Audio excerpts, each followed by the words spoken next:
Now that our rig is finished, it's time to clean up our scene for the animator's convenience.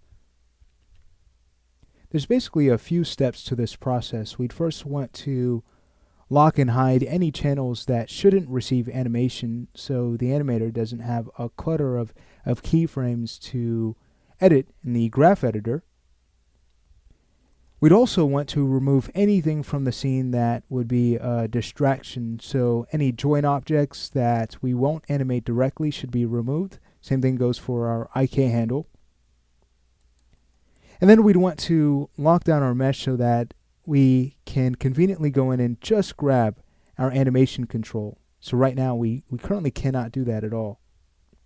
So let's go ahead and get started. We'll start with our ship control. Typically what I like to do is get rid of all channels again that will not be animated. So that's going to be scale and also the visibility channel. Let's go ahead and right click and choose lock and hide selected. It's getting cut off in the video, but it's right underneath hide selected. Beautiful, so that now adds clarity. How about our global control? You can see it has scale and visibility channels. Typically on the main node, I like to leave scale and also the visibility channel. That way, if we ever want to hide this object just to focus on other assets in our scene, it's a lot easier to do that. But normally, when rigging, what I like to do is create a node above the global control that acts as our main character or object node that everything gets stored underneath. But in our case, it's not necessary. If you'd like to learn more about that type of hierarchy, feel free to take a look at Introduction to Character Rigging. But what we will do is center our global control. Let's go ahead and set it back to the origin, and then we'll bring it back to this point when we're ready to animate our final shot. Now, the pulling we're getting from our joint chain and the IK handle, that's a little distracting, so what I'll do is go ahead and grab our root joint. And we'll also grab the IK handle. Let's go ahead and shift select that. Let's add them to the platform layer. So with that selected, we'll just go ahead and right click and choose add selected objects, and now we can go ahead and hide our platform. So we're basically on to that next step of hiding objects that will not either receive animation or that we really do not need to see at this point.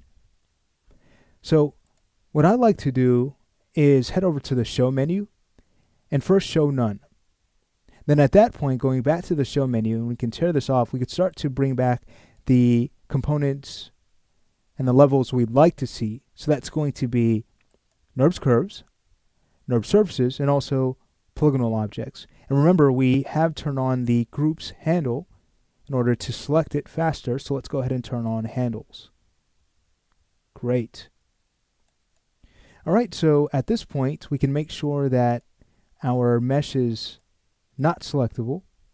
We could do that a few ways. Remember, from the status bar, you can turn it on from here. But I'd say a faster and more reliable solution would probably be to do that from the layer. Just go ahead and reference it. The reason why is when you restart Maya, of course, the mesh toggle at the top will also be reset. Alright, so you can just go ahead and reference the layer and not have to worry about that. Alright, well, guess what? Our scene is clean and we have learned a lot through the rigging section. We've learned how to connect attributes together. We've learned several ways to do that, whether it be via the connection editor or set-driven keys or even expressions. And speaking of expressions, we learned a really neat way to automate animation, so that will save animators a ton of time. They shouldn't have to worry about these type of basic tasks. We should focus on giving them control over the performance that will make everything entertaining and less on spinning turbines.